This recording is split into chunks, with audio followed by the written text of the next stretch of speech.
What number meeting is this? The 104th meeting of the Standing Committee on Citizenship and Immigration, as we are continuing our study on the Immigration and Refugee Board's appointment, training, and complaint processes. I hope people had a good break away from committee work, and we're very glad to have two witnesses here. Barbara Findlay, who's joining us from Vancouver by video conference. Thank you, Ms. Findlay. And Cheryl Robinson, who is here present.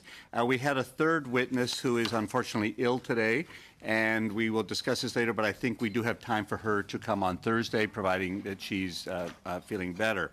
I'm going to suggest that we begin with Ms. Findlay first for her presentation, only because she's on video conference, and we have you, and in case we lose you, we are going to start with you, and you have 7 minutes. Thank you very much. Bonjour tout le monde. Je suis très heureuse de vous parler. Good morning, everyone. I'm quite happy to discuss with you those important questions today. I at least, am on unceded Tsleil-Waututh, Musqueam, and Squamish territories. I will introduce myself to you in this way. I am an old, white, cisgender lesbian. I was raised working class and Presbyterian in Regina. Here's what I want to talk a little bit about what the world was like for me when I was coming out in 1968. I fell in love with a woman, and she and I both believed that we were the only two women to fall in love with each other ever in history. As you can imagine, that put us way outside what we thought anybody would be interested in, could talk about, would know about. We existed in the Carleton Public Library in 2 books. One was Abnormal Psychology, and the other a lesbian commits suicide at the end novel called The Well of Loneliness. We would certainly have told absolutely nobody of our sexuality.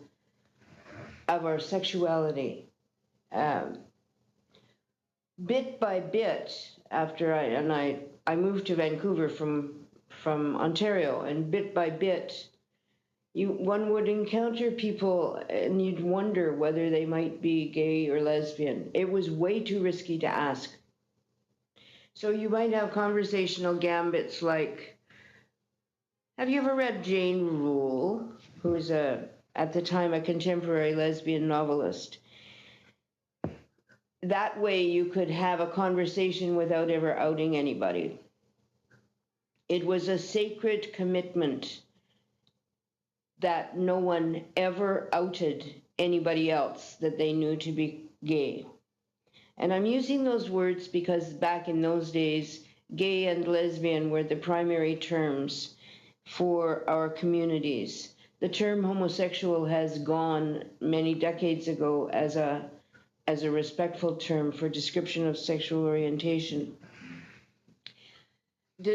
Oppression as a queer is different than other kinds of oppression, for example, political oppression, because what we stand to lose first and foremost are our families of origin.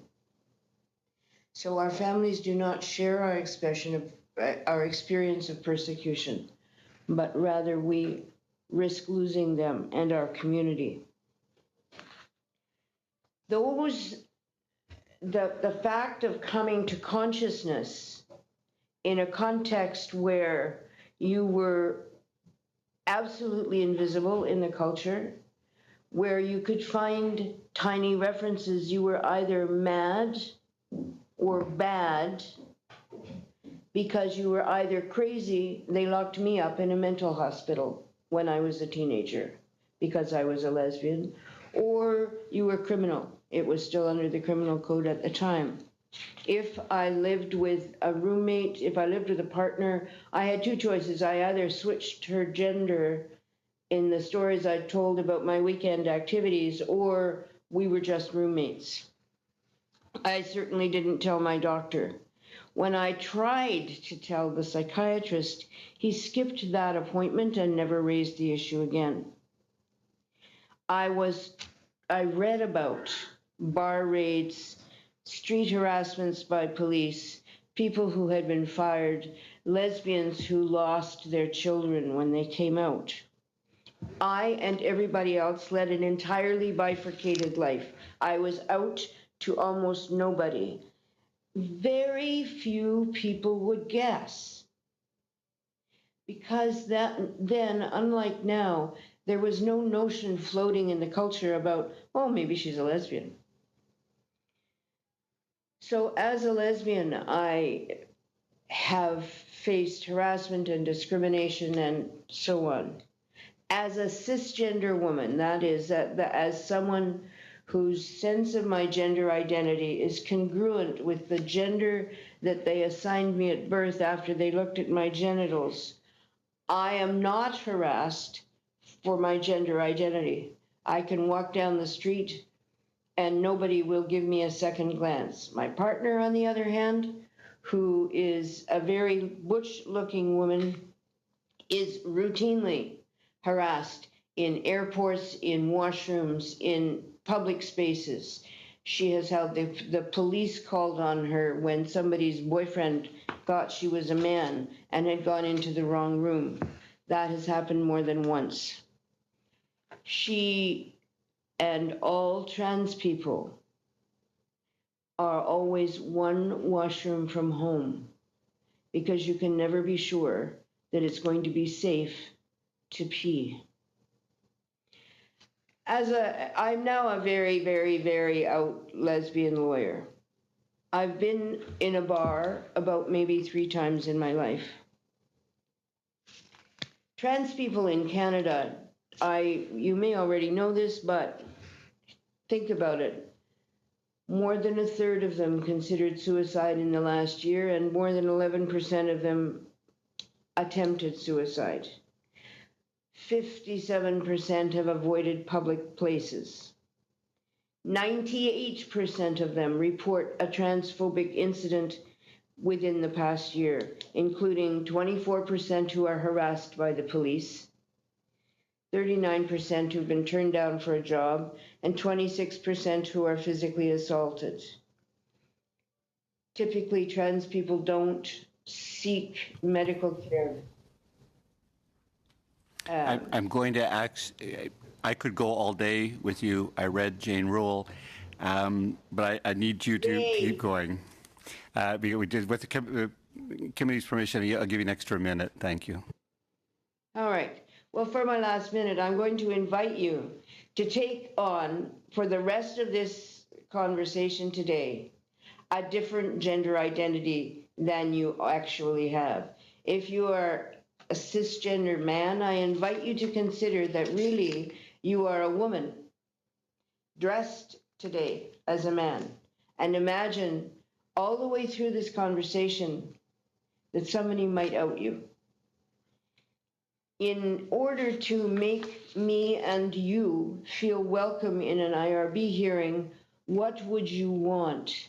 First of all, you would want people to take the trouble to ask you how you identify.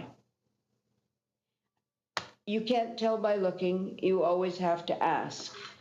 We have a set of name tags: he, she, they, them, and blank. How would you make sure that your claimants feel safe? What do your washrooms say? Do they say trans people welcome, or do they have simply a sign on the washroom? Would it be helpful to you as the claimant if the chair said, I know that I'm going to have to ask you some really sensitive and personal questions. I understand that they may be uncomfortable for you. I'm going to be asking them in any case. Mr. Chair, I can stop there for now. Okay. If that would be. And I'm sure you're going to get lots of rich questions to get more into the IRB. Thank you very much, Ms. Findlay. Ms. Robinson. So, good morning, all. Thank you very much for inviting me to speak before the committee today. My name is Cheryl Robinson. I'm an immigration and refugee lawyer, and although I practice in front of all 4 divisions of the IRB, I am going to be focusing my remarks on the Refugee Protection Division and the training of its members, with a particular focus on what I believe to be inadequate training regarding questioning of traumatized, of marginalized and vulnerable persons, and that intersection with the quest for truthfulness or credibility, which is the heartland of the Refugee Board's mandate. Now, by way of background, at the Refugee Board, there's a core principle of credibility, which is that that sworn testimony of a refugee claimant is presumed to be true, unless there's a reason to doubt that truthfulness. And that this is a federal court mandated principle that has to be respected in all credibility findings. Now, even though there is this presumption of truth, what we often see in practice is that this results in a search or a hunt for a reason to doubt truthfulness, for the board member to search for inconsistencies, to search for plausibility concerns, to look for omissions, and that this often causes the board members to engage in very detailed, thorough, intrusive, and repeated questions on issues. And leaving aside the appropriateness of that response, I would note that when you engage with vulnerable and marginalized, historically marginalized groups such as the LGBTQ community and women facing gender-based violence, this search for truth or the truthfulness or the credibility of a claim becomes that much more difficult. And that in my own practice before the board, I have seen board members basically take a gamut of approaches in how to find this truth. I've seen board members engage successfully in very sensitive, inclusive, and most of all respectful questioning of claimants, that they are able to, they ask about feelings, how the person felt about an event. They ask about what they recall, as opposed to subjecting them to a series of intrusive questions with a particular response that is expected. But there are many others that go in less positive approaches. For example, some will just ignore the sensitive issue altogether. They won't ask any questions, and they will instead engage in credibility determinations based on completely peripheral issues. I had a refugee claim that was denied because the address history wasn't wrong, and that was used to determine that the claimant wasn't gay. These are not related.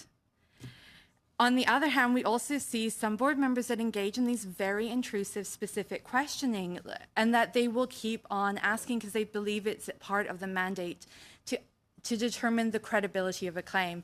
I've heard board members ask things like, do you remember how long the rape lasted? On average, how many times a week were you beaten? Per month? Just guesstimate. None of these questions actually draw out a useful testimony, and that instead what happens is that you're re-traumatizing the claimant when these questions are being asked, and it inhibits their ability to answer. Claimants will shut down. They start providing incoherent or scattered answers in response to this. And in fact, this type of questioning actually prevents the mandate of the board. It prevents them from being able to get to the credibility of a claimant and their experiences. And with all due respect to the very difficult tasks that RPD members have in determining claims, to me this points to inadequate training. And that's because we see this completely inconsistent approaches being applied by different board members. And then it's quite clear that some of these very negative approaches do persist at the board despite whatever training is present.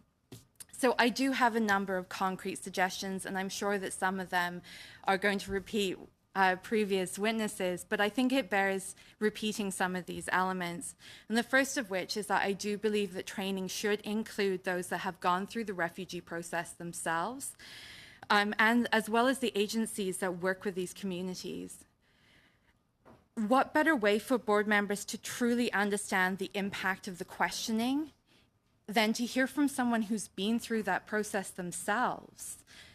I mean, this could be done by way of recording, by working with the agencies that work with these communities. It doesn't have to be an in-person experience, and it should be focused on how they felt about the questioning, not elements of their claim. The training should also be trauma-informed, that the training should include working with mental health professionals to understand the impact on trauma, not just in terms of being able to provide testimony, but also to recall memories and to be able to verbalize those traumatic events. It should also include training on how to read and apply the psychological reports, because that, quite frankly, is a stumbling block in refugee determinations, as well as consideration and training on the potential for re-traumatization through the hearing process itself, which I believe is often left aside. All of these training elements have to be coalesced through situational-based training, running through scenarios, case studies. It's not enough to simply, have someone lecture at you and then put you into a hearing. That training cannot happen on the job. And that related to that is the need for follow-up training. Mr. Atterman spoke about how there was a 3-hour afternoon training on the application of the sexual orientation SOGI guidelines. That isn't sufficient. What needs to happen is that after this training, after the board members have had an opportunity to try out this training, that they reconvene and discuss, canvass those issues, see how well are they applying that training, where are they struggling, because that doesn't seem to be addressed. I see the same issues coming up with the same board members.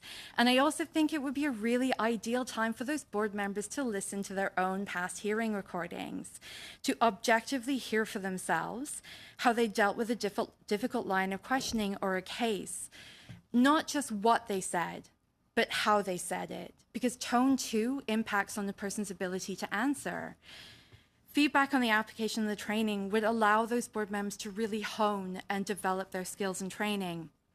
Now, my final suggestion is a bit different, which is that if it is too onerous for the training to be conducted for the entire board, that there be development of teams that specifically engage with certain communities or certain case types. So, for example, right now the board uses country-based teams. You have a team that hears lots of claims from China or lots of claims from Somalia. Why don't we use that to have a team that deals primarily with gender-based violence claims, where it is a central element of the claim, or where sexual orientation or gender identity is the core? This would allow for training of very specialized expert teams that would not just understand how to work with such claimants, but be trained in how to question them, how to elicit the appropriate testimony, and how to ignore peripheral issues that really aren't relevant to the issue of whether someone is gay, whether someone has been raped. And I think that this would be an extension of the guidelines that are already in place. We recognize that these populations are particularly vulnerable, and that I believe this would be an appropriate step to consider. Thank you, Ms. Robinson.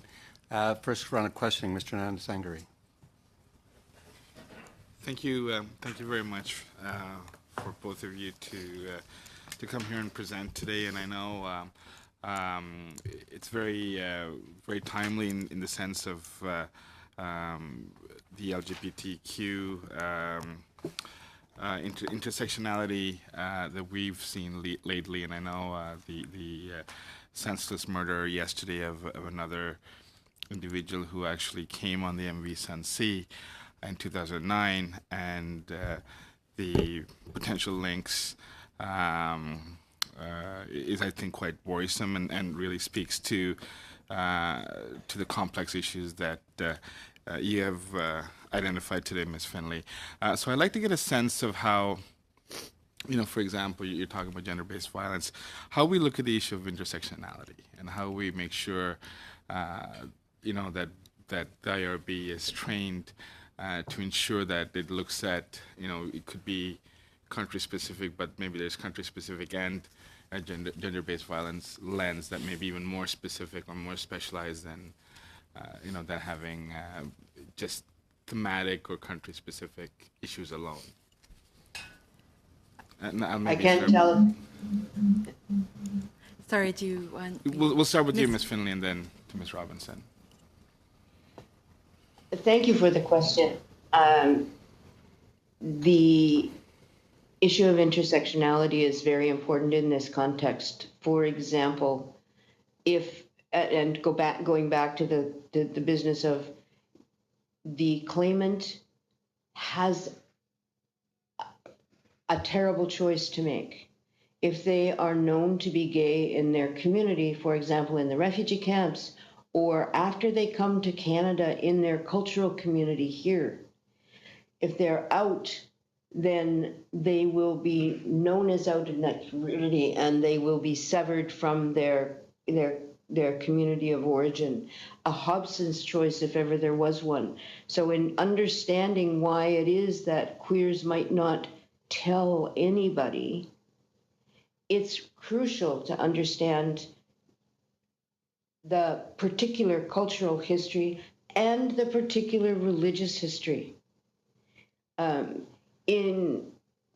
have had a client, an Indo-Canadian client, say to me that I should sponsor his Indian partner and his Indian partner's wife, because in India it is standard practice for gay men to marry and to have relationships on the side with the knowledge of their partners.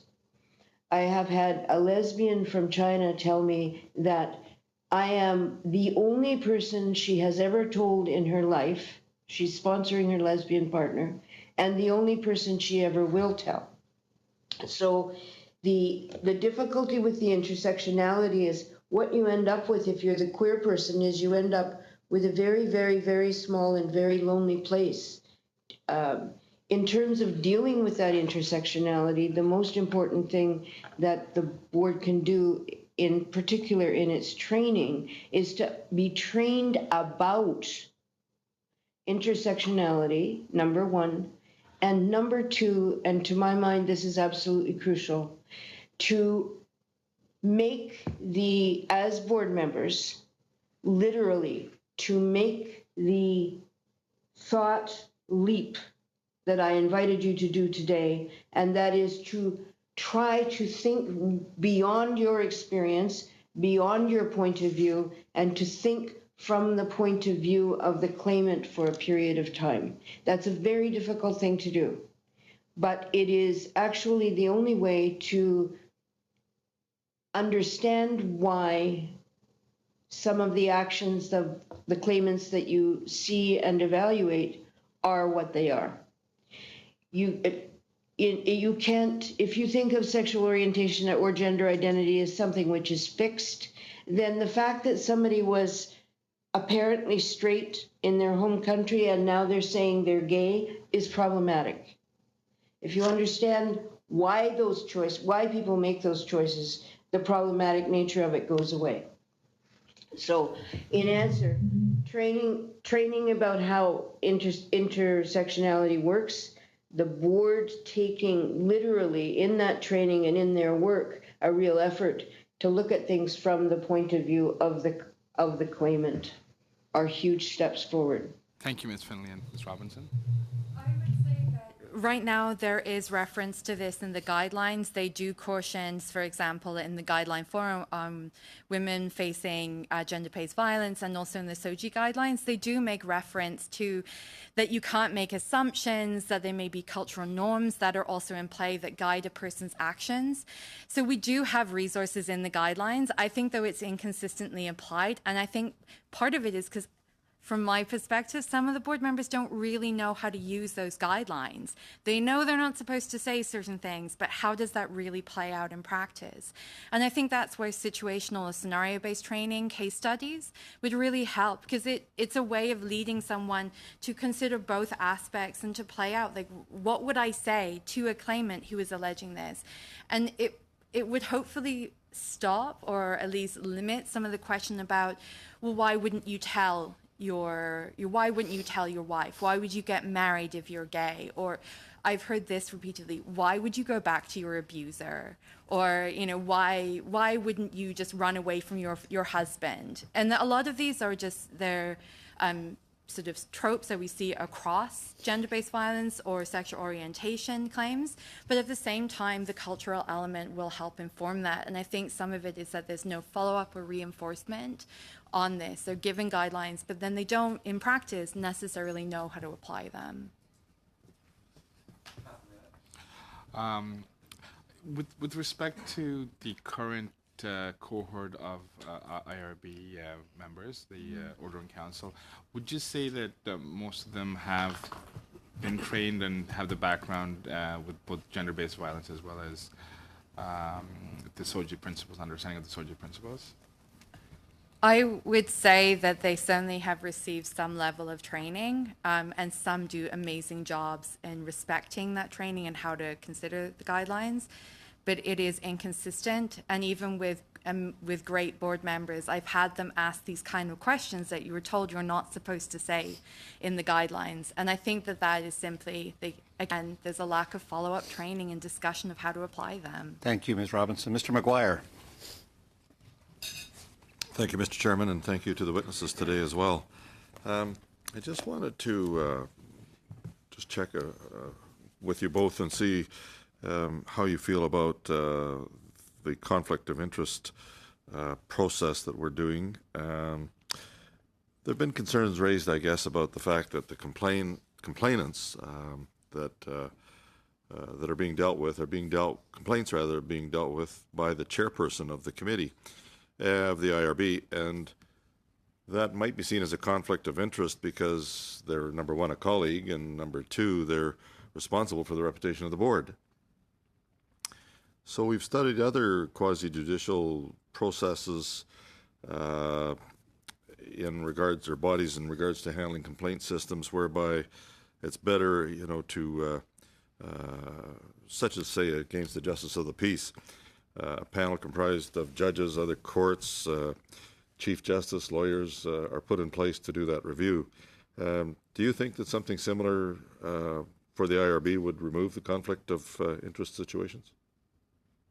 Yes, I think it's absolutely the right response. I think anybody, even with the best intentions, in that conflict of interest that the chairperson would be in, would struggle with making completely impartial decisions.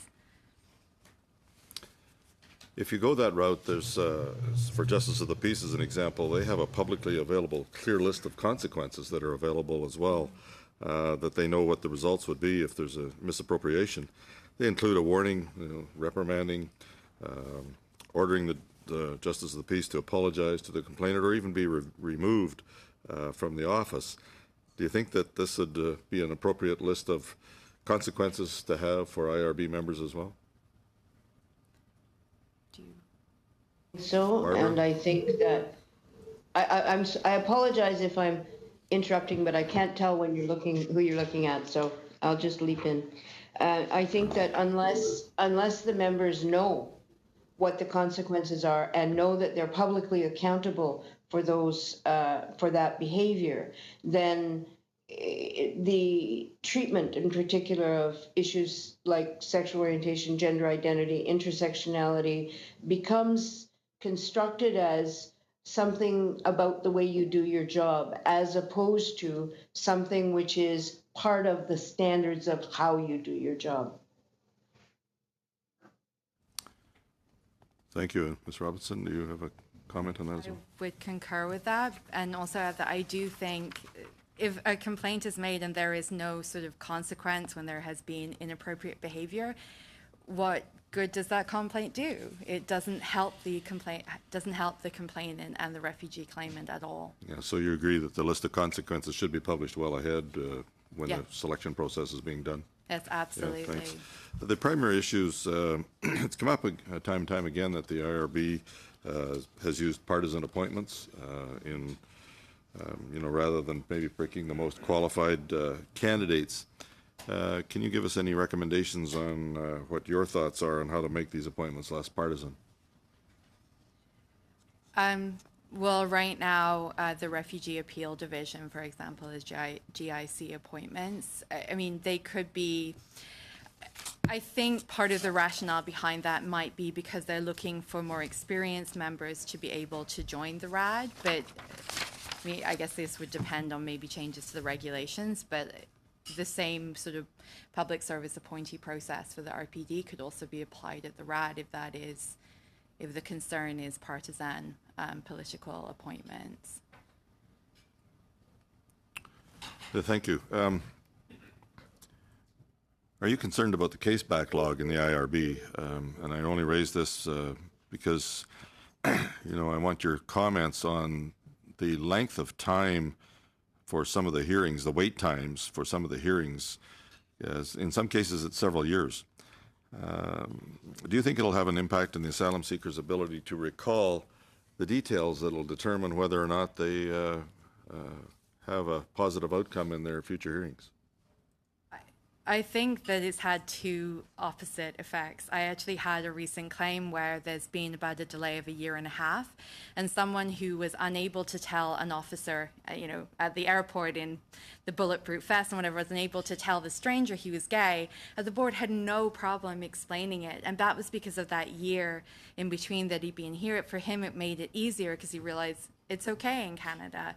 But that was also a sticking point for the board member, because the board member said, well, why is it so easy for you now? And so it's funny how that passage of time can both help and hinder. And that when it comes to gender-based violence claims, that constant state of limbo can be extremely wearing, and it can be re-traumatizing. And in many cases, for that person, it can actually weaken the claim, because 1 year, 2 years, I have one that's now 6 years because we've gone to the federal court and back. How can she actually prove that that person is still looking for her? It's not the state, it's an individual. It's going to be very difficult. Passage of time is not beneficial in that manner. Thank you. And Ms. Finley, do you have a comment on that as well?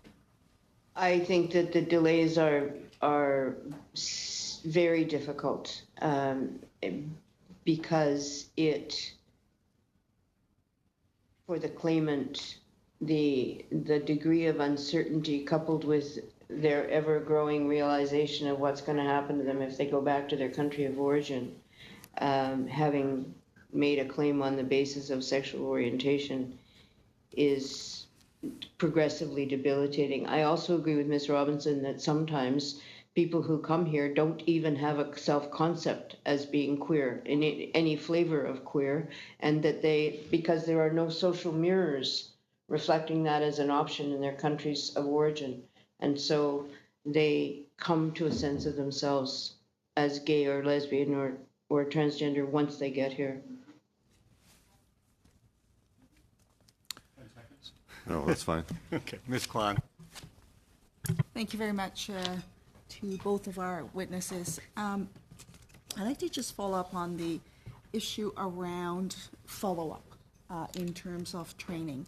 And so in the case of a member who's had a complaint lodged against him or her, and that the complaint has found to be valid, and later on is subject to training, as we heard from Mr. Adamant, that there is no follow-up to determine how effective that training has been, other than a year-end evaluation of that particular member's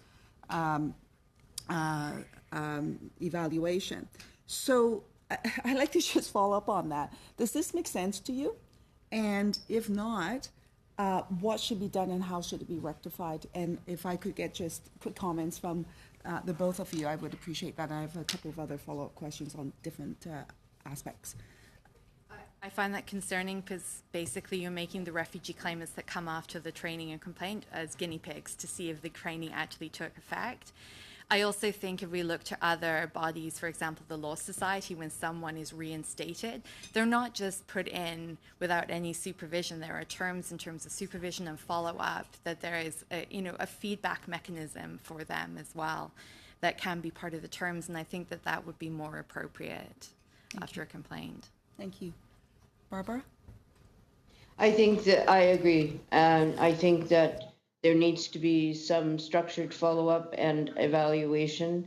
I certainly think there needs to be some sort of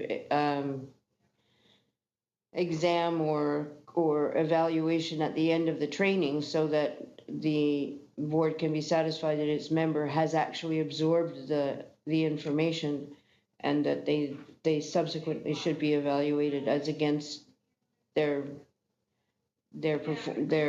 training. It's a problem in all areas of judicial education. Thank you. I'd like to ask a question around the issue of independence. Under the current system, even the revised complaint process, there is not complete independence because ultimately it is the chair who makes the decisions around these complaints. Do you think that's appropriate? And if not, how would you like to see it changed? So that's the question for the both of you as well. I think that there is a conflict in that process and that it should be an independent decision maker making that final call on the complaint, not the chairperson. Thank you. Completely agree.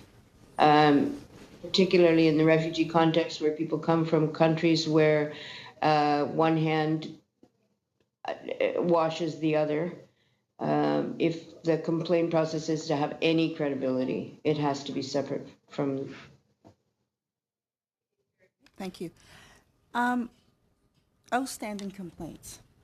We now have situations where if a complaint has been lodged against a particular member, and if that member has left the IRB for whatever reason, those complaints are simply dropped. And so for some individuals, that is, of course, is a concern because they actually never receive an outcome regarding their complaint. Do you think that the IRB should find an approach and a mechanism to which that they can ensure that the complaint is heard and so that there can be closure with respect to the complainants, the issues that they brought to the table? And again, this is a question for the both of you, please. I would say yes, but I think that's where an independent decision maker, an independent complaints body might have that ability as opposed to the IRB, which seems to be limited to the mandate and when that person is an employee. I think that would point to why an independent complaints mechanism would be much better and final decision maker. And I think that the results of all of the investigations and disciplinary consequences, if any, should be public, not necessarily tied to individual board members, but it should be available to the community of practitioners, other IRB members, and claimants, what the standards of professional behavior involve. Okay. The current process, as it stands now, is nearly impossible to actually get rid of a member, to fire a member. I mean, the process is so onerous that it's for all intents and purposes, not feasible. Do you think that there should be changes where you find a situation where a member may be so egregious in their practice that there should be another way to which an IRB member should be fired? Yes, I think it would be appropriate. I think one of the things that we are seeing with some of the board members now, that as a result of the public pressure through the newspaper articles and global news, that some of the board members who are the most problematic, some of them have left or resigned. So I do think it's not the best situation that that's the way that problematic board members leave or are removed. Mm-hmm. Ms. Finley? I lost the question there, Ms. Kwan. I was just asking about the process to which a board member may be dismissed. As it stands right now, is almost impossible to do so. If you have the message that a process that complicated sends is that you don't have a fair process. You want the appearance of a fair process. And that's the worst of both worlds. So you have to make the process simple enough and have enough consequences so that people understand it's worth using and is a guarantee of the integrity of the board as a whole. We were talking about the delay in claims, and one of the big problems with that is the lack of resources with the IRB. At the current situation, the IRB is accumulating 1,200 cases per month by way of backlog. Even with the injection of the budget of the dollars in this 2018 budget, it would not even clear half of the existing backlog in place right now. It would not even clear over the 40,000 cases that exist in the system. It will only deal with half of them. So we know that the accumulation of cases will continue to bring pressure on the IRB. So from that perspective, while we're not necessarily talking about budgetary items, the implications of claimants are huge. So how to rectify that? I'm afraid you're would over be- time. Would you agree that it's an increase in budget that is required? I think it's a combination of that and also that there are administrative inefficiencies at the board. They have an expedited process. Expedited is a complete misnomer. It's not a faster process. What happens with claims is that claims that should be based on objective evidence that should be easily decided. I had one that started off in the expedited, then a hearing was scheduled, then the hearing was cancelled, then another hearing was scheduled. The day before the hearing went ahead, we were told it was going back into expedited, and then we got a decision 4 months later. So there was no sort of continuity in how that process Thank you. was applied. I do need to cut you off. Okay. We're quite a bit over. Mr. Whalen. Thank you very much, Mr. Chair, and thank you for coming either remotely or in person today. Many of the council that we've had appear before us have sort of had a uniformity of view with respect to many of the issues, but one of the lawyers that was invited, Ronald Ellis, was unable to attend, but he did submit a paper, and some of his positions go against yours. So I just want to sort of flesh out some of his logic, and maybe you can help comment on it. With respect to the with respect to the complaints process and the independence of it, he is actually in favor of it. At paragraph 19 of his submission, he says, "I'm impressed with the internal complaints process that was established by the IRB in December 2017, and it seems to me the most sensible to allow it to function for some period of time and to consider how it might be adjusted after that performance experience has been evaluated." And it's primarily for 3 reasons that he says that it's good, and maybe he does so in comparison to an independent process. He said that if every adjudicator would be exposed to a public external review of their personal performance, that it would be destructive of the institutional morale and team environment. That's his first one. His second comment was that proposed external complaints process has a number of obvious problems on its own, because who would administer, how would it be administered, the cost, especially when there was only 170 complaints over the last 10 years, only 21 founded complaints. And I think even last year, all of them were against not the GIC appointed folks, but the government civil service appointed folks. And then I guess the third point that Mr. Ellis makes is that it is a chair's that the chair who's making the decision, and most of the complaints is that, well, the chair, but actually the chair of the IRB is the person who most wants the IRB to be functioning and to be seen to be functioning. That's their job. So they're not biased. In fact, their interests are wholly aligned with the preservation of the administration of justice. So maybe you can comment first, Ms. Robinson, and then you, Ms. Finley, on why you feel that Mr. Ellis's comments are valid or invalid. So just to go back to the first point I believe that you said he made, which is about that it would destroy the morale of the board.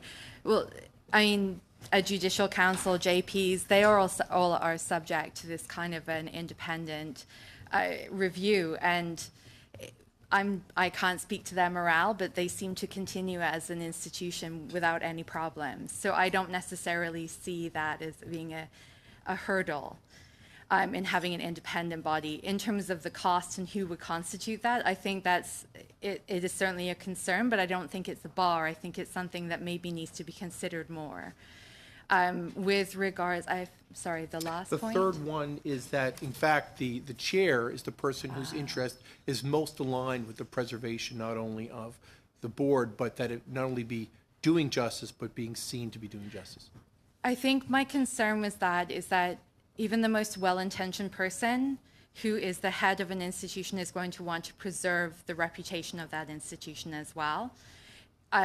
So that even though there haven't been a huge number of complaints, part of that, just from my own experience and conversations with other practitioners, is linked to that it hasn't been seen as an open or transparent process or effective. It's not because there weren't issues, but because we didn't really see it as being something that led to any useful results. So sorry, let me follow up. So are you saying that practitioners are looking to use the process as an extra avenue to advance their client's claim, or No. to delay, or to No, maintain a person in the country while complaints are. No, are happening. absolutely. That's not what I was saying. What I was saying is that the complaints process didn't seem to be effective, and that what happened more recently when complaints were brought against board members, that they continued to hear some claims, or claims were put aside and sat until something was dealt with. So it's not about trying to use it as an advocacy tool. It's about making sure that if a board member has not behaved in an appropriate manner in a hearing, that there is a mechanism to complain about their actions. You also don't want them to be hearing claims while a complaint is against them? That's sort of what the insinuation of your last comment was. I don't know. I think it would depend on each individual example in terms of how, Okay, if there's thank a lot you. of Sorry, complaints. there's such a limited time. I'd love to hear from you on those 3 points as well, Ms. Finley. I think that the chair has a variation on a conflict of interest, because on the one hand, they want their board to have a good reputation, which means they don't want to highlight or be publicizing issues where board members have not met a standard of care in relation to issues of this kind, and they are most able to maintain the integrity and the assessment by the public of integrity if the process is external to the board, so that that is taken away from the chair. The point that the letter writer wrote about the small number of complaints suggests to me that the process is so daunting that people don't complain. I think also that the nature of the complaint process, for example, in the manner in which they treated complainants, is generically different from complaints, for example, that somebody ignored evidence or fell asleep during the hearing, or those kinds of things, and should be dealt with by external bodies. I don't think this is rocket science. I think that institutions, including the police, the law societies, the judicial education system, universities, institutions in general, are having to figure out how to deal with that. Thank you. Another area of the testimony that seems to be, and Mr. Ellis comes at it a different way, is with respect to the tough questions that adjudicators are expected to ask. At least at the appeal level, it seems to be putting the panels in both the position of arbiter, but also in the position of prosecutor, and wondering whether or not it should be really, at least with respect to the appeals, whether or not the panels are the ones who should be asking the appellants, or whether or not it should be counsel for the government who are going to be asking these hard questions, so that it's not the person who's both asking the question and the person who's determining whether or not the question is leading, or whether or not the question is being honestly answered. It should not be the same person. What are your thoughts on that argument, that there should be counsel for the government? Well, when you're referring to appeals, do you mean the Refugee Appeal Division? Yeah. So Refugee Appeal Division, most of it is going to be a paper-based process, so you aren't going to have a hearing in many situations. I think in terms of it can be challenging to strike that balance between asking the questions that are necessary as a board member and also listening and making a determination on it. But that's sort of the cornerstone of reverse order questioning that informs the Refugee Protection Division. And that the rationale that the courts upheld all this on is that it's not an adversarial process. I think this is part of what I was speaking about. There has to be a balance between the ability to ask difficult questions, but in a respectful and inclusive way. Because I don't think it's necessary to ask minutiae about someone's sexual assault. I'm afraid I need to get you to wind up. Sorry. Thank you. Mr. McGuire. Thank you, Mr. Chair. And I'd just like to, it's been suggested by witnesses in this committee that maybe we've got too many people with law enforcement backgrounds, and it's also been stated that perhaps personal characteristics of applicants are more important than substantive knowledge on some of these issues. What's your view? To what extent should the IRB members be familiar with the immigration and refugee law upon being appointed to the board? Barbara, would you like to lead that? I would say first of all that the board itself should reflect the communities of people who come before it. I am particularly concerned today, not that they necessarily know the law, because decision makers often don't, but that they have a grounding and an understanding in things like how are you going to ask someone about their sexual activity in a manner that is likely to elicit a truthful response. So that's my bigger concern at the moment. Thank you. And Cheryl? I agree that I think it is a big concern, the ability to ask the questions respectfully and to obtain the information. But in terms of application of, or at least knowledge around the law, I do think it is important that there is, that there is a more base level knowledge. I don't necessarily think that means that you have to hire lots of immigration lawyers to make the determinations or all CBSA officers, but I do think there needs to be more consistent training related to it, because it is a very legalistic area. There's a test that has to apply in principles that have to be followed, and that the board members need to know it to be able to ask the questions. Agree then, or I believe I understand your view is that the appointees should have previous formal training in law, but still an understanding, as Barbara has indicated, that they need to understand the backgrounds of the people as well. I don't necessarily, I think that that everyone needs to have a formal training in law before coming to the board, but that they be able to learn and have an ability to uptake the information they need to. Yeah, thank you. There's a report that came out just last week that suggested it might be more efficient to have the initial decision on refugee claim made by an IRCC officer as opposed to an IRB officer, using the IRB just for the appeal process. The argument is that this is the same process for all other immigration claims, and with initial decision making and the appeal process in the same agency, there's potential for a serious conflict of interest. Can you just expand on your thoughts on that proposal? I don't, at least for the refugee population, I don't think that that's an effective remedy in any way. An IRCC officer would have to go through the same training, sensitivity training, how to ask these questions as any other IRB member. There is an issue of a lack of independence. And I'm just thinking in terms of spousal applications, that first decision is made by an IRCC member, an officer at a visa office, and it still gives rise to a significant number of appeals that are heard of the IAD. So I don't think that that's a remedy. I think it's just shifting the problem to a different body. Barbara, do you have a comment? I concur. Thank you, Mr. Chair. We're come to the end of the time, but Mr. Taber, if you have 1 minute or two you'd like to use, then you can have it from Mr. McGuire. Yeah. I was going to speak upon what my colleague mentioned on the article, but I think I have short time, so I'm just going to go straight towards Ms. Robinson, your suggestions, and maybe you can just follow up and kind of collect all your the suggestions that you said to this committee. Number 3 of your suggestions is how to apply a psychological approach.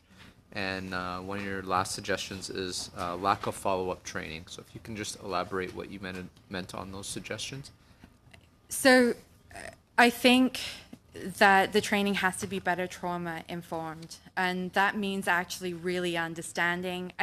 There's a lot of generic tropes that are applied to the boards, to this idea that somehow there's trauma and it's going to sharpen your memory.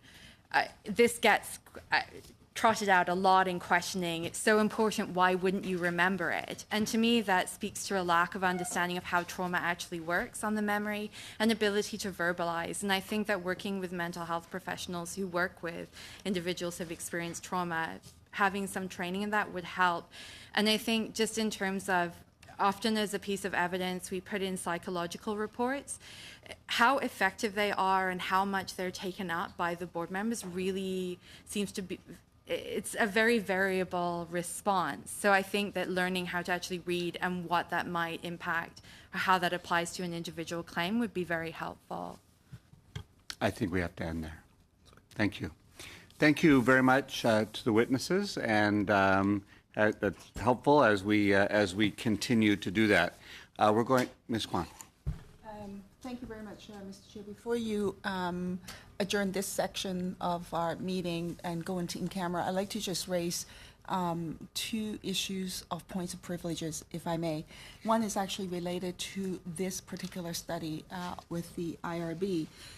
You'll recall, Mr. Chair, that on February 27th, 2018, Mr. Ademan was before this committee, and to which I had asked Mr. Ademan to provide the interim third-party report by Neil Yates, and it is said that that report is comprehensive, and that it would have potential content within it that addresses the issue of training, appointments, and complaints. Mr. Ademan responded by saying that that he had to go back and check and see whether or not he could provide that report to us. Since that time, we have received a written response from Mr. Ademan on the undertaking, and there's no mentioning of this report or this request.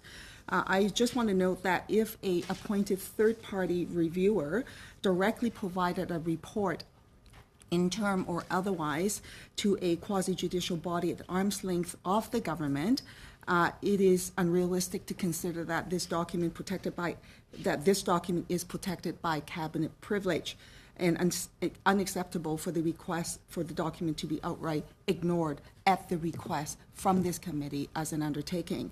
If cabinet privilege is to be cited as the reason why this report cannot be provided to the committee, then I think committee members deserve an explanation as to how that is indeed deemed to be cabinet privilege. So I like to get a response from Mr. Ademan on this request. We've had situations before where IRCC officials just outright ignore the undertakings given to them from committee, and I just don't think that that's appropriate. And frankly, it impedes my work, and I would say that the committee's work as well. So you have a second one? Yes, I do. So on that one, would it be okay if I don't believe I read anything that cabinet privilege was being invoked, so I haven't heard that. But would it be okay if I instructed the clerk, or we instructed the clerk, to go back to the IRB and ask for a clarification with respect to our request? Yes, I would like to have that. Mr. Ademan, on that day of February 27th, when I requested a copy of this report, his response was, quote, "This is a report, is advice to the minister. It's been shared with the board. To be perfectly frank, I'm not sure whether it's the board's to table," end quote. I then made some arguments about why it should be, and precisely because it was given to him and not to the minister from a third party. So therefore, in my view, it should fall outside the realm of cabinet privilege. And is a report that's been shared to the board, and because we're studying this very issue, the board should be able to table this report to us for our review. Would it be okay with you if we consider this a motion from you to request the clerk and the chair to request the IRB for an explanation with respect to its report? I can make it official, Mr. Chair, if that's what you prefer, to move this as an motion. So that it would read something like that: in relation to its study on the IRB complaint, blah, blah, blah process, the committee send for this document from the IRB, and that these documents be provided to the committee by such and such a date. We can make a motion like that. That's not quite the motion I had in mind. It would be a motion to ask us to first ask for an explanation. No, sorry. It would be first to ask for the report, and Okay. if it's not provided, then there needs to be an explanation as to why. And I'm Because the happy to entertain, undertaking- that motion would be in order if you want to make that motion. I would make that motion, and Mr. Chair, because the undertaking has been given to the IRB, and their job is to actually fulfill that undertaking. They have not in their response to us, and there's been no explanation whatsoever. Sure. Would you like to put a date on it? Well, the date ought to be that before we actually deliberate on this committee report. Otherwise, we would have missed a boat, if you will, Sure. in not getting the information. So I'm not sure what that date would be, but that would be the date that I would use. Maybe just to say that prior to us actually, prior to the committee considering the draft report. Since we haven't set that date yet, we have a tentative schedule. Is a week reasonable, 10 days, 2 weeks? Yeah, so what, as long as it's, why don't we just put in the motion? that Prior is to? Prior to the committee considering the draft report. Sure. So that, whatever that date is, And we expect to be considering that draft report around get the report. In June. but it could happen by early May, and then, because we're going to be considering the report in June.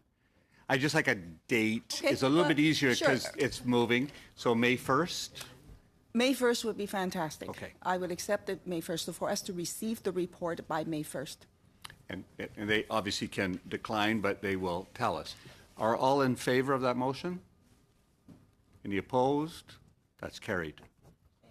On another point of privilege, if I may, this dates back to another study, Mr. Chair, on February the 15th, when the committee was, when the committee had the deputy and the minister at this committee. And at that meeting, I had asked for the deputy to provide us the details on the consultation process with respect to the caregivers review. The Ms. Martha Morgan responded, and I quote, "The nature of the consultations have not yet been established, but we will make sure that committee members are aware of it so that they can provide that information to caregivers. We'll also directly provide information once we have a consultation process set out," end quote. Mr. Chair, then we received a response from the IRCC officials to my question on the consultation process. And this is the answer that I got, and let me put this on the record. Immigration, Refugees, and Citizenship Canada, IRCC, is undertaking consultations in March and April 2018 to inform the development of permanent residence options for caregivers, as well as considering input provided in the past, end quote. That is the information that was provided with respect to the consultation process. I have since found out that, in fact, consultations have taken place, and that not only were this committee not informed, in fact, that information was so secretly held, if you will, that many people didn't know about it. There were, at least from my knowledge, 6 consultation meetings that took place in Toronto. There was a consultation meeting that took place in Ottawa, to which I was informed about from a stakeholder, to which I requested the minister's office to see whether or not I could attend that consultation meeting. And I was advised that that was not a consultation meeting, or my staff was advised that that was not a consultation meeting, and my request to attend that meeting was declined. And further pushing this issue, then subsequently, consultation meetings were held in Vancouver. In fact, yesterday, a consultation meeting was held in Vancouver. I was notified of that consultation meeting on April 10th. And that meeting, and then I wasn't notified that I could attend that meeting until Friday, until late Friday afternoon of that week. I attended that meeting yesterday, and I showed up at the location that was emailed to me. The location had changed and went to a different location. Then I had to go to another location in order to make that meeting. And then through that process, I found out that there was another meeting that was scheduled that afternoon and one this morning. My point is this, Mr. Chair. A clear undertaking was given to the IRCC officials, to the deputy, no less, who had committed to this committee that she would provide this information to all of us so that we may inform the caregivers of the process so that they can engage in this process. That was not done, in my view. That answer that was provided to me and provided to the committee to say that consultations will take place in March and April is frankly meaningless. I am disturbed about this pattern of behavior from officials who seem to think that it is okay for them to ignore the requests of committee members with their undertakings. And this is not an onerous request, I don't think. It's simply to ask for basic information on when consultations would be taking place. And none of that was provided, Mr. Chair. I would like to know and have an explanation as to how that can be and how this will be rectified in the future. It is not acceptable. I hope it's not acceptable to you either, Mr. Chair. I think your point is well heard. I'm going to, however, say that in terms of privilege, the Speaker is quite rigorous in reminding us as members we have the right to ask questions, but if an answer is given, the Speaker does not judge the answer. We may not like the answer, but an answer was given. So I am going to suggest that on this one, I think your point has been made. It will be shared, obviously, through our record of proceedings. However, I don't believe that is a breach of privilege. The committee could decide otherwise, but I do believe that an answer was given. We may just not like the answer, but it has been heard. So that is how I will handle that one. Thank you. With all due respect, Mr. Chair, I would challenge that. Okay. We have had experiences in the past where officials will provide an answer that is frankly not an answer. In a committee setting, the undertakings are different, and officials are responsible in providing accurate information to the committee members in answering their questions. Vague answers to this effect is entirely inappropriate. To me, that is a breach of my privilege. It actually disables me to do my job. My job is to ensure, in part, in the study of caregivers, to ensure that they know what is going on so that they can provide the input. The late notice to which I got for the one meeting that I was finally advised of, for many of the caregivers, it was too late for them to even attend. It was not possible or feasible. How is this consultation process is meant to be helpful for the government to receive the information so that they can come back with the best policy in addressing the concerns impacting caregivers? So with all due respect, Mr. Chair, I would challenge that ruling. Two things.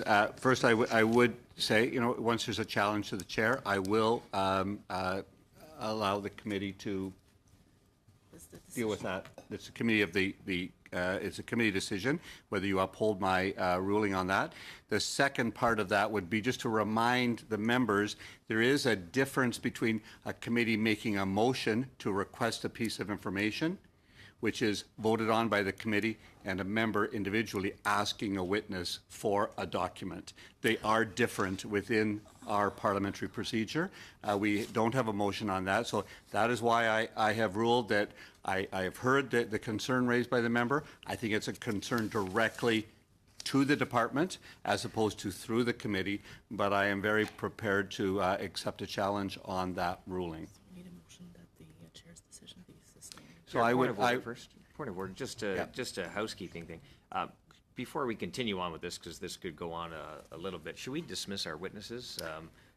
They've been very patient. I'm sure they have other things to do. Yes, and I thought of that before. This may be the most interesting thing of your day, but it may not be. So with thanks, you're very welcome to stay. It's a public meeting, and you're very welcome to leave with our thanks. So that is up to you. Thanks, Mr. Schmale. I would need a motion to entertain that my ruling there, decision or ruling, be sustained. Mr. Nanda Sangari. Now we can. That's not debatable, is it? It's not debatable. So do I have to vacate the chair? I often do, but I could. No. Okay. I usually do, but I won't today because the vice chair isn't here and the second vice chair is the object of the attention. So all in favor of sustaining the decision made by the chair? Opposed? So the chair's decision is sustained. Ms. Kwan. Thank you very much, Mr. Chair. I'd like to move a motion, please. I'd like to move a motion that the department officials be requested to come back to the committee and to provide an explanation to the committee with respect to my request on the undertaking. We now have a motion on the floor, which may be debated now, or I've got Ms. Alsop, and then Mr. Whalen, and Mr. McGuire, and Mr. Nandasangari. So I think, if I understand correctly, we're looking to understand what the consultation process is. So perhaps we could make a committee request to outline what the consultation process is, when they plan to have a report, and how many people they plan to consult, and what are the key areas of consultation. Were those some of the things that perhaps you were looking for, rather than maybe having them come back to committee? Perhaps we could put a request in for the process. Okay, I've got Mr. Whalen. Scheduling of business and inviting witnesses and determining what our order is going to be is the subject of the next meeting. Like right now, like to go in camera. Ms. Kwan's motion is tabled, but I mean, there's like dozens of motions on committee business that have been tabled. I don't think hers has the notice or is bilingual or anything, so I don't think we need to debate it now. We can just move to our next meeting. I think the motion is in order. It may be the mover's decision now whether or not she would like to continue this, but it is, because it followed out of my ruling. I did entertain the motion, and that's fine. But I think it is a valid motion, and I think the committee should dispose of it as we are able to. Someone's calling. Never. Mr. McGuire. Thank you, Mr. Chair. The only reason that I was wanting to have a say here is that even before the vote it would have helped, but my colleague's request, I believe, comes from the fact that the minister and the deputy minister in the meeting that she referred to said that they would provide this information, and it hasn't come forward. That's pretty simple and straightforward to me. So that's her request. I put that on the record. Thank you. I support her on that. Mr. Nandasangri.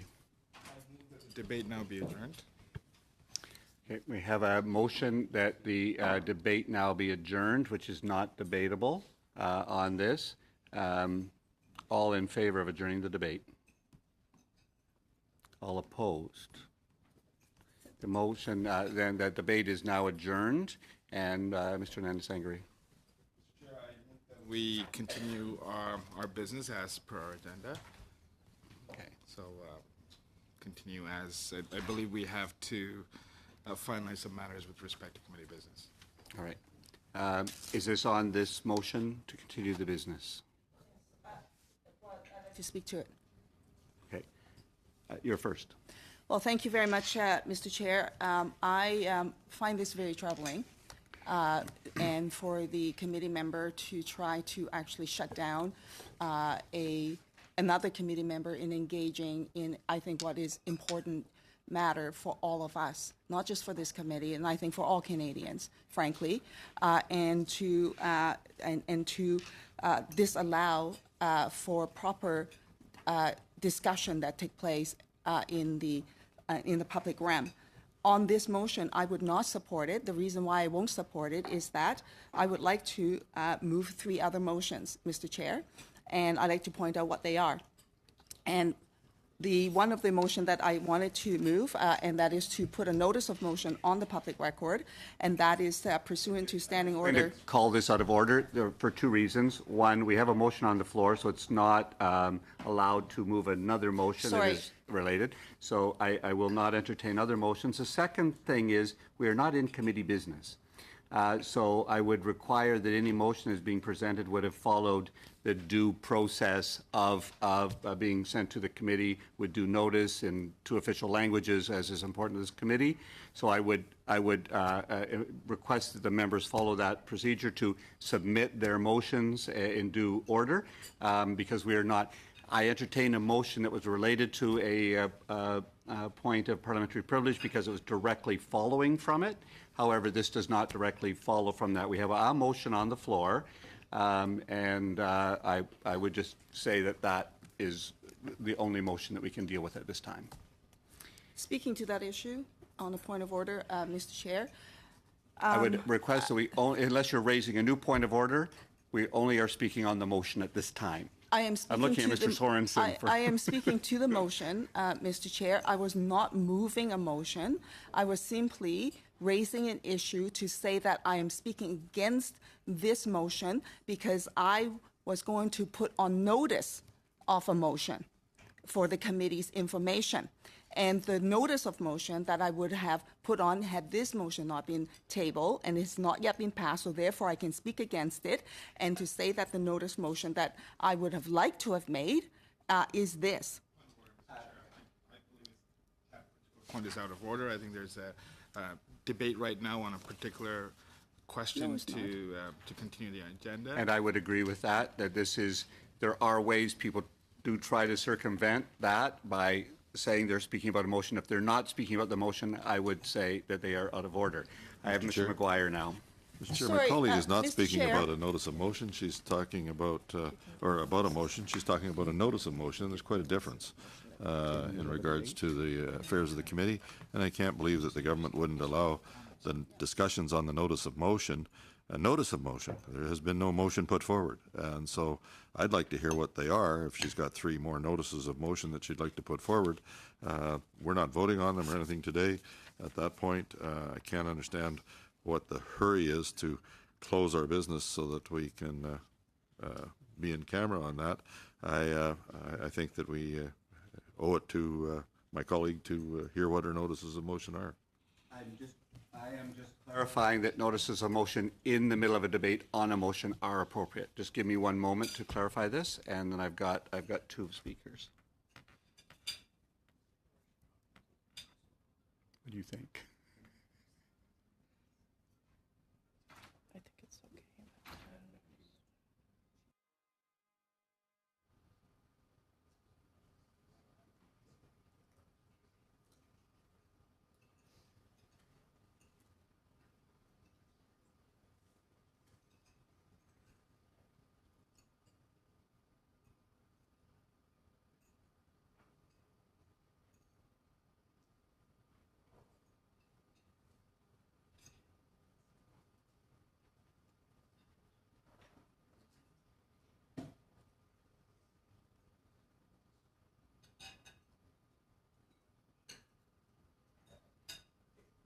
I am interpreting this standing order as saying very clearly, unless the notice of motion relates directly to the business at hand, that the normal rules of the committee would be required in following the submission of a notice of motion. The clerk has provided me with that information. Okay. I've been told that she's just commenting on a notice of motion. So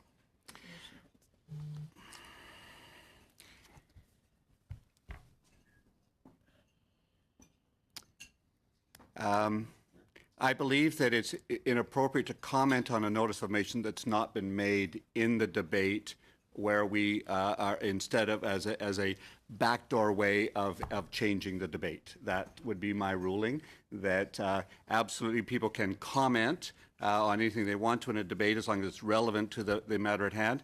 We have the matter at hand that we proceed to committee business, which was given to all the members, and that we would continue to do the work of the committee as the committee had already decided we would do. And so that I would rule that commenting on a notice of motion that has not been made is not part of that business, would be my ruling. I see many people have their hands up. Mr. Hernandez-Angary? I'd like to call a question, Mr. Chair. Yeah, in committee, we really can't do that. I like the sentiment. However, as long as people have something new to say with respect to the debate, which is on the point of we continue to the business that was provided in the agenda. I've got Ms. Kwan and Mr. McGuire. Well, thank you very much, Mr. Chair. All right, I would speak against this motion, Mr. Chair, because I think that this is an opportunity to which committee members rarely ever gets to engage in a public session to raise issues that they would like to perhaps turn the committee members' attention to. Given that I'm not allowed to give notices of motion, I'll tell you that one thing, the reason why I'm opposed to this motion is that I think that the committee should be paying attention to the current situation with respect to the influx of irregular border crossings and asylum seekers continuing to enter into Canada through the southern border. Mr. Chair. Relevance, Mr. Chair. This is with respect to going onwards on our agenda. We have agendas prepared for us for every meeting, and we have to follow that agenda in order to meet very specific timelines for some of the discussions that we're having. I believe that Ms. Kwan is, once again, I think, trying to filibuster, and frankly, I think this is something that can be discussed under the agenda item, or if she wants to bring it forward at the next meeting, she's welcome to do so. But I think at this point, it would appear that she's filibustering, and I believe that we do have very important business to do in order to set the study at hand in the right way for the next several weeks. Thank you. Mr. McGuire, I have. Thanks, Mr. Chair. I mean, we asked earlier for information in regards to the study that we're doing, and we don't know whether, or I don't know at this point, whether the notice of motion that Ms. Kwan is putting forward are relevant to more information on the study that we're doing or not. And to your comment earlier that we can't comment on a notice of motion until it's put forward, we don't know what the notice of motion is going to be, so it is really hard to comment on it. But I would also say, in the fairness of making the, because right now there is relevance here. Well, there's a specific motion right now to continue the agenda, and I believe all the discussion that's now taking place is with respect to another matter altogether, and it's relevant to the conversation at hand. So, Mr. Chair, I urge you to move forward on this and take a vote and continue on the agenda. I can't move to a vote as long as I have people discussing the motion, which is that we continue with the business of the committee, which was meant to follow a timeline to help us get our work done, which I believe the committee has agreed to, timeline. However, Mr. McGuire, have you I'd just like to make a suggestion, Mr. Chair, in regards to getting on with the committee's business so that we can hear all of the business that may come before us. I would suggest that maybe Mr. Amanda Sangari withdraw his motion at the point and allow these issues to go forward.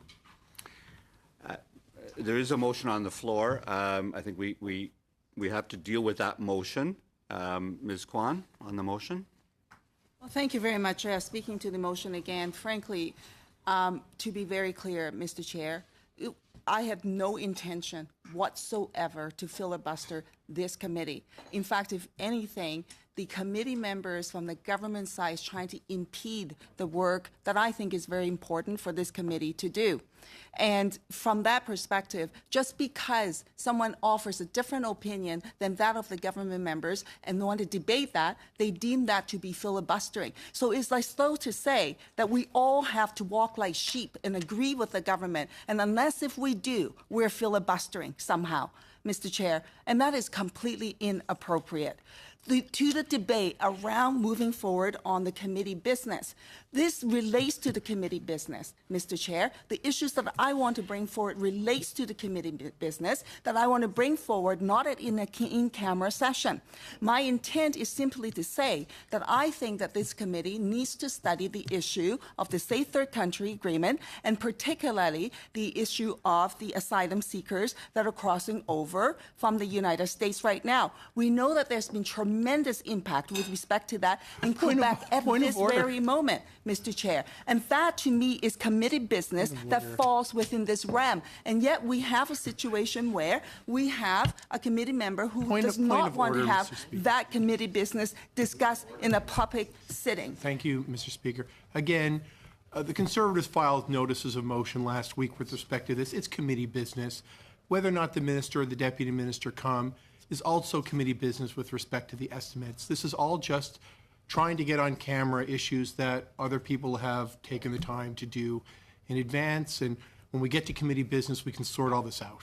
And by just trying to do it this way, it's incredibly inefficient, and it's a waste of everyone's time. I was going to remind the committee members that we do have notices of motion which have been duly received by the committee. They were received last week, which do relate to these issues, but they are still notices of motion. We've not entertained them. We have a motion on the floor, and that is that we proceed to committee business. Ms. Kwan. Related to the issue of committee business, Mr. Chair, and of course, there are different ways of providing notices of motion. There are ways to which you can provide written notices of motion, which has been done by committee members, myself included. There are ways in which notices of motion could be put forward at committee, and I've done it before. Other committee members have done it before, where we actually advise you, Mr. Chair, that we're going to put a notice of motion on the public record. And so we're now talking about adjourning the debate to move on to committee business. Committee business includes notices of motion. I am giving verbal notices of motion at this committee, to which committee members and the chair are trying to impede me from doing so. So my point is, Mr. Chair, about the importance of this work that relates to committee business is the study itself. And Mr. Chair, we know that with the increase in the asylum claims. Point of order, Mr. Speaker. Asylum claims again. Sorry. Point of order. She's raising the issue again of some notice of motion which will be dealt with at the next order of business if we just get through the motion on the floor. I just wanted to clarify that we do not have a motion on the floor right now to adjourn debate, which you referred to. We have a motion on the floor to resume committee business. You could, if someone wanted to, put a motion to end the debate on that. We could do that. We could adjourn the debate on this motion, but I haven't got a motion like that. I've got a motion that we continue to committee business. So, Mr. Chair, I have the floor, if you may. I was interrupted by a point of order. I would like to finish. You do. Thank you. And so, related to committee business, you're right, it's not to adjourn debate, it's actually move on to committee business. So related to committee business that I would like to put on the public record that I think it is important for this committee to look at is to look at the impact of the increased asylum claims on the RCMP, on the CBSA, on IRCC and the IRB, NGOs, and the provinces that provide settlement services in areas where these crossings are more frequent, and that this study, in my view, should take place and it should be comprised of no fewer than 5 meetings, and that the Minister of Immigration, Refugees, Citizenship, and IRCC officials be invited to at least attend these meetings, along with the Public Safety, Emergency Preparedness, and Public Safety Canada Department officials be in attendance as well. And, Mr. Chair, this is of utmost importance. I just need to clarify that this is a motion. I'm not moving a motion. I am not. I'm simply saying that this is committee business that should be undertaken, okay. And seeing as this motion is to talk about we have an irony right now. I'm going to stop business. this debate at this point because we have a motion to move to committee business, which would allow you to bring committee business forward. So you are actually now speaking in favor of moving towards committee business because you are actually doing committee business at this moment. On a point of order, Mr. Chair, the motion to move into committee business is in camera, and it is significantly different than committee business in the public realm. So there are opportunities to which do public realm there are opportunities, Mr. Chair, to which committee members can raise notice of motion. One is that they can submit it in writing, and so that it can go to an in-camera session and have that discussion there. Another way to do it, which is to do it on the public session, and then so that is on the public record. The way that to which I have chosen to embark on my notices of motion, which is now not allowed to be tabled at this committee, is to do it on the public realm. The debate that we're having on this motion is to say that we should move into committee business in camera. I disagree with that. I disagree with that, Mr. Chair, and I would like, Mr. Chair, for the committee to look at this issue. There are other issues that are pressing that I would like to bring forward, Mr. Chair. There's been an extensive amount of conversation about this. I mean, the fact is that we are seeking to continue the agenda as was published to us on the website. You're moving to debate now, so make sure you have my assertion to you is that the filibustering that's going on, frankly, it is filibustering. There's been ample opportunity for all parties to bring matters to the public realm. In fact, they've done it routinely, and in fact, they've done it at the expense of of very important agenda items that we agreed to and we need to execute. So at this point, I'm going to urge you, Mr. Chair, as the chair, you need to make a decision, because at this point it's not debate that's taking place. It is, in fact, outside of the realm of the debate on the substantive point, which is to go continue the agenda as scheduled and as published. All I can say right now is I have a motion on the floor to move to committee business, and I recognize now Ms. Elslav. I was interrupted with a point of order in the middle of my debating the issue, and you've now chosen to go to another member, and that to me is not appropriate, Mr. Chair. I believe the committee chair said that that was not the debate and that he was not allowing that to continue. Is this is and yours so a I would point of like- order? No. Mr. Sorensen is coaching well. If there's a point of order? No. Okay.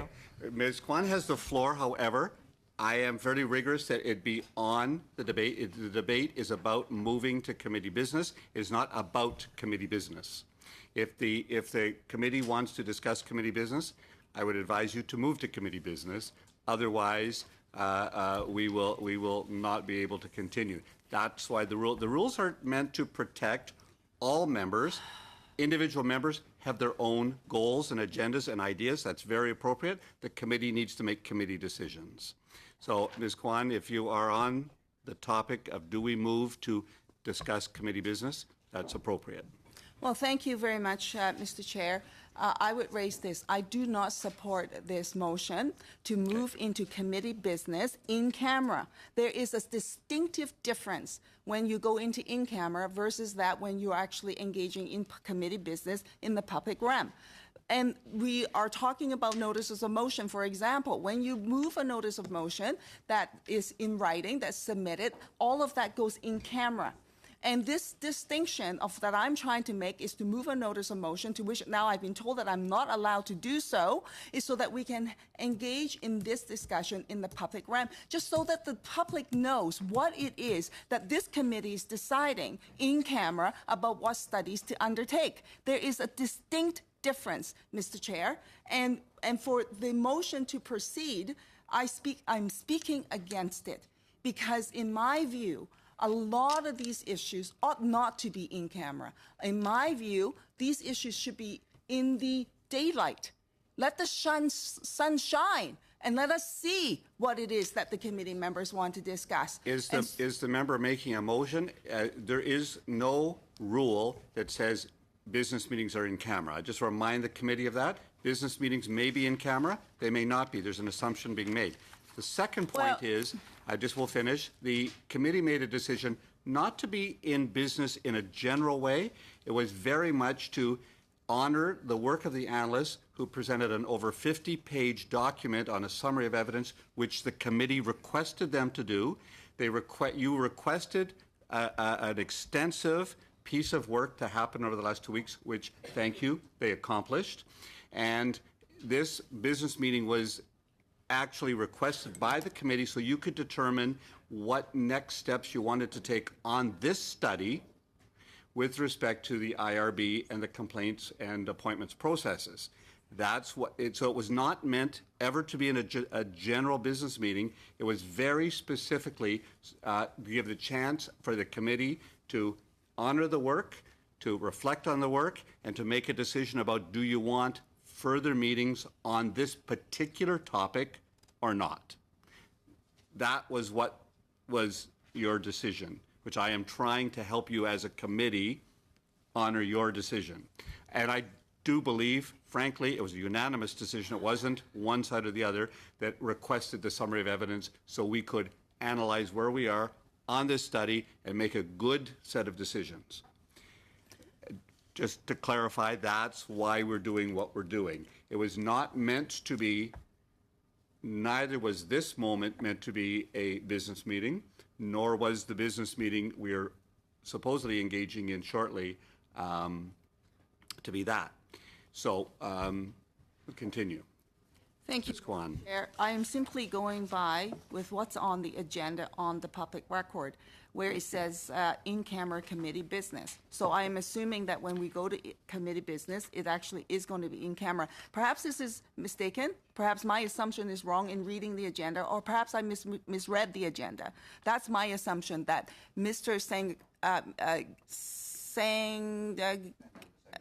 Sangari's motion, pardon me, my ESL's kicked in, and when he moved the motion, that I assumed that it was going to go in camera. Perhaps I'm mistaken about that, Mr. Chair. What I understand is the committee's convention is that when we have a business meeting, we do it in camera. That is what you have done for the whole of this Parliament. However, that is always optional. You have always gone in camera for your meetings of a business. If a member wanted to not be in camera, she may or he may move that motion, which could be debated, and it could be defeated or it could be adopted. Well, just to continue on then, Mr. Chair, with that, so my assumption that the committee business would actually go in camera. With that, I can wait for clarification. My point, again, remains this, Mr. Chair. There are different ways in which committee business could be dealt with. There are different ways in which notices of motion could be tabled. And one of the ways to do it, and I have done it before, other committee members have done it before, without any hassle, by the way. Committee members would just simply say, you know, I like to just put this on the public record, and then it'll take a couple of minutes at best, and then we'll move on, and then we'll be done. For some reason, I don't know why, that today, that is not being allowed. For some reason, why, that the member from the government side would like to see to shut that opportunity down. And in my view, I will clarify to you, I have received instructions from your whip that we are not receiving a notice of motion. We were told you wanted to speak about a notice of motion. And now I'm getting also a notice of motion. I need clarity on whether I've got a motion, a notice of motion, or speaking about a notice of motion. I am unclear. Very genuine. I am happy to clarify for you, Mr. Chair, because I'll tell you, from time to time, the chair yourself would like to interpret things to the way in which is most convenient to you. And so as we engage in this debate, Mr. Chair, I was advised that, in fact, a ruling was made that I could not move a notice of motion on the record. So then I went to describe the issue that I would like to discuss. And you're now telling me that maybe I should go to move to a notice of motion? My point is this, Mr. Chair, you can interpret it the way in which it fits your argument the way you want, but I am going to present the issues the way in which I like the public to understand the situation as they are. At committee business, you're absolutely right in the sense that often when we deal with committee business, it goes in camera. Committee members have an opportunity to present notice of motion. When they present it in a bilingual format, which I have done and other committee members have done, then when it is done, it is dealt with in camera to discuss the business of what will be studied. That's the process. There are times when committee members would actually give notice of motion on the public record and when committee meetings are taking place. I have done it before. Other committee members have done that before. I attempted to do that today, and I was shut down. I was disallowed to do it today. I was told that I cannot do it today. In fact, I was told, why don't you do it like everyone else in the past? Well, everyone else in the past have actually exercised both options. And my point is this. There are studies that I think that are important for this committee that should be part of our committee meeting, that we should engage in this discussion in the public realm. I raised one issue previously. Here's another one.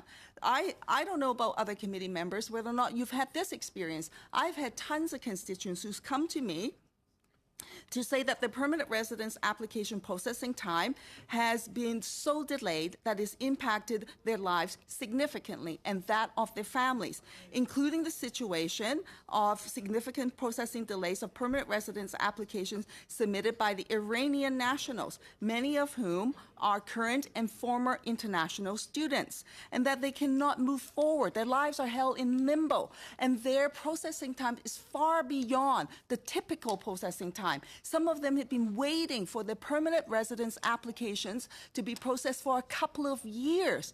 I don't know how that is actually normal, how that is acceptable, and perhaps the committee should turn their minds to this issue as a committee business. For example, I have another situation where just this week I had constituents who came to me to say that they had a major situation with what is known as lost Canadians, an issue where people somehow cannot have their status, cannot have their Canadian status, some of which would be as a result of the impact of what's called the 28-year rule.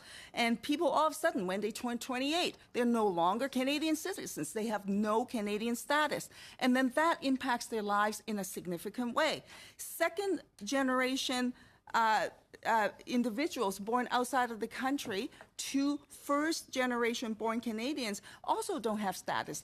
That too impacts their lives in a significant way. That is something that was brought up to the previous minister and the previous minister prior to I'm going his to call a point departure. of order, Mr. Chair, because I think we are delving into issues that are completely outside the scope of this debate. I've brought this up a number of times. The substantive question at hand is whether we move to the agenda or not. I think this is absolute filibustering. It is, we have an agenda here in the sense that it was agreed to, that was published. We need to follow this. All I'm asking is that we actually have some constructive discussion on committee business going forward. If not, we will, potentially lose the effectiveness of the next two meetings. So at this point, I'm going to leave it to you. I've brought this up a number of times. The discussion that Ms. Kwan is talking about is quite outside the scope of what the issue is right now, which is to go onto the agenda. And I would urge you to make to rule on this and ultimately just tell us if we're actually going to have a discussion on the agenda that's at hand. So there's I'm just going to tell you, the rules limit what I can do on this at this stage. We have an odd situation that we have, we would be able to entertain these motions quite easily if you withdrew your motion, and we would continue the IRB study, which is what we are on right now. Right now, technically, we are still in part one of the meeting, which is the IRB study. And when someone duly has the floor, because we have a speaker's order, and Mr. Tabarrok would continue, frankly, they may present notices of motion. So if you withdrew your motion, we would continue with the IRB study. In fact, we still have one of our witnesses here. We would continue that study. Mr. Tabarrok has the floor, and then following that, the Conservatives would have the floor, the Ms. Elslev would have the floor, and the Ms. Kwan would have the floor, at which time would be an appropriate moment for her to bring notices of motion or discussion. That is a possibility. We will continue the IRB study, and we could, if you withdrew your motion, we could do that. Mr. Chair, at this point, it's redundant. Like, we have less than 10 minutes, so I withdraw my motion at this point. Withdraw your motion. Now we will continue then on the IRB study, and Mr. Tabarrok, Mr. McGuire gave up his last minute and a half. You had his minute and a half, but you now have 5 minutes. Okay, thank you. Thank you, Mr. Chair, and thank you for our witness for patiently waiting. Sorry that you had to go through all that. I wanted to continue on with some of the questioning that my colleague, Mr. Whalen, has talked about. We had a submission from Mr. Ellis here, and he talked about to replace the IRB's new complaints process with an external complaints would be ill-advised. So we heard from a lot of testimony from a lot of witnesses that they wanted to have an external review. And Mr. Ellis, in his submission, is countering that and saying that it would be better to have a different appointment process. I wanted to hear maybe your take on that. I just wanted to bring the two different views that this committee has heard, and wanted to get your opinion on those two different views.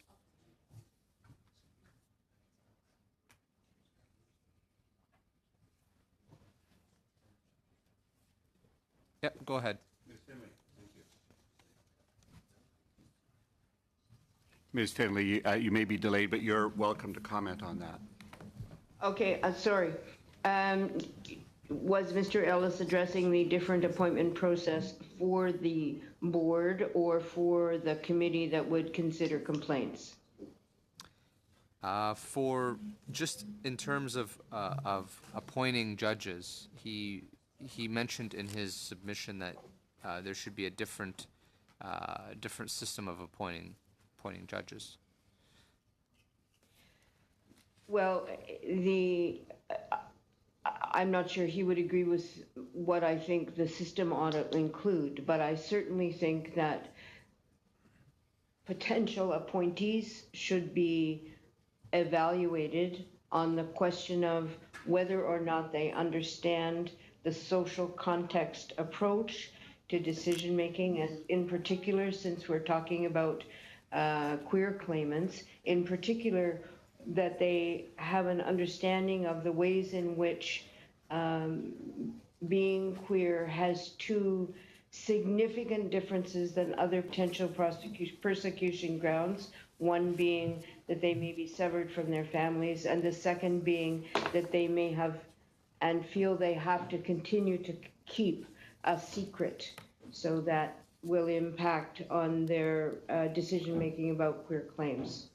I continue to believe that an independent body to assess complaints is not only desirable, but in everybody's interest, including the board's. Okay, so that would be a different point of view than Mr. Ellis, and I just wanted to kind of get that on record.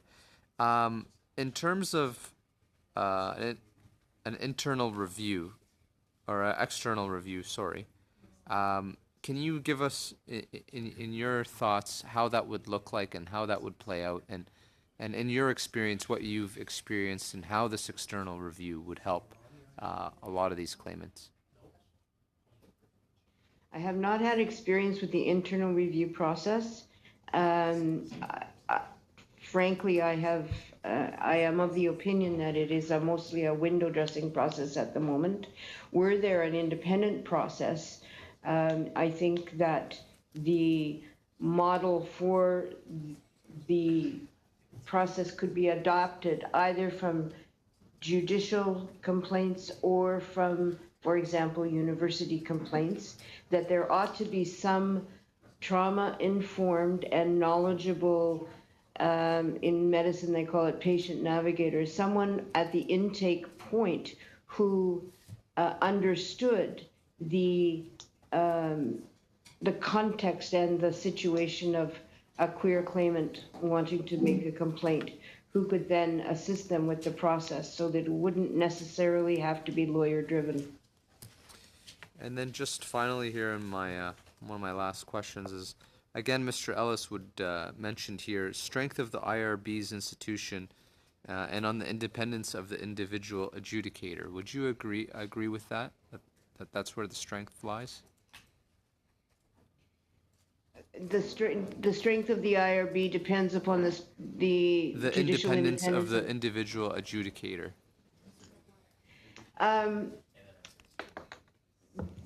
Yes, provided that those individuals have had adequate context-specific training about the situation, in particular of queers. There's a tension, sometimes artificial tension, posed between the right of decision makers to make their decision untrammeled by any contextual information and the claims that people should be trained and educated. In my view, there is not a conflict between those two things. But I'm afraid I need to cut you off there. Thank you. I'm just going to check with the Conservatives. You have 5-minute round. Does anybody want time? No, at this point, I thought we had let the witnesses go home at one point, Mr. Chair, so no. All right. Ms. Alslev for 5 minutes. Well, this is my absolute privilege because I wasn't supposed to have any time to ask you questions, and I really did want to. So thank you for still being here and giving me the opportunity to ask you some questions.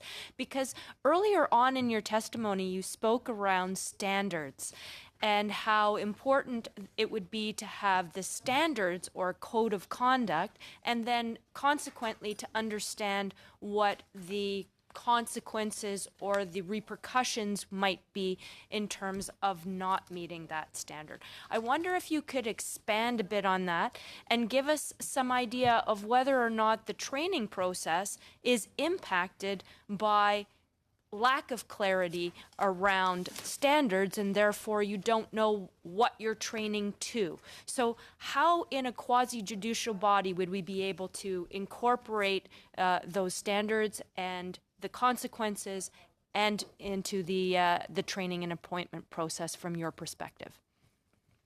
I think Ms. Robertson had an excellent suggestion earlier in terms of the training, that training include training from the perspective of potential claimants, whether you have that by way of an advisory committee or by way of video vignettes or whatever.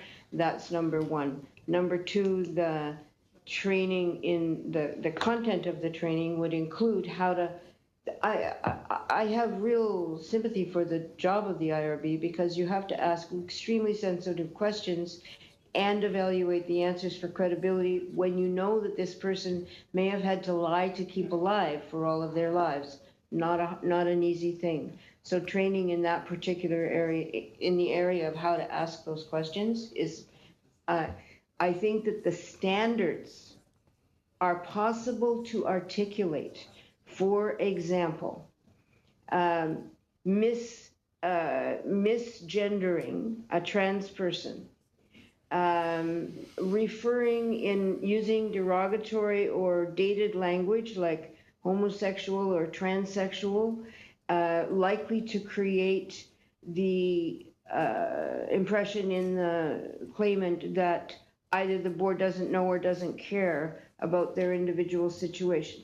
So there are specific kinds of things, any kind of comments which are likely to have a derisive impact or suggest that the claimant is somehow morally or religiously bad. So there are.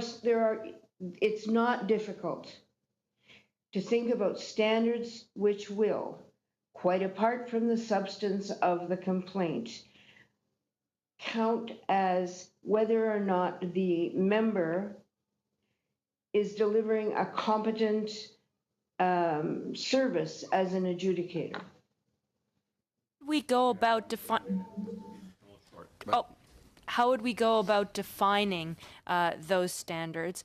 And should the complaints process or the review of individuals' performance be limited to when we get complaints, or should the review of performance against the standard and then that follow-on training be ongoing independent of the complaints process? I think both things should happen. Okay. There should be ongoing training and there should be responsiveness to specific kinds of complaints. Formulating the standards of which I speak, I think, can only be done with the assistance of either refugee claimants or their representatives as an advisory committee, because you can't know what counts as offensive or demeaning or shutdown stuff necessarily. So you're saying a critical component to defining the standards would be from past refugee board appellants, not only from the refugee board institution itself. Absolutely crucial. I'm afraid I need to end up there. We've reached 1 o'clock, and I'm going to adjourn the meeting.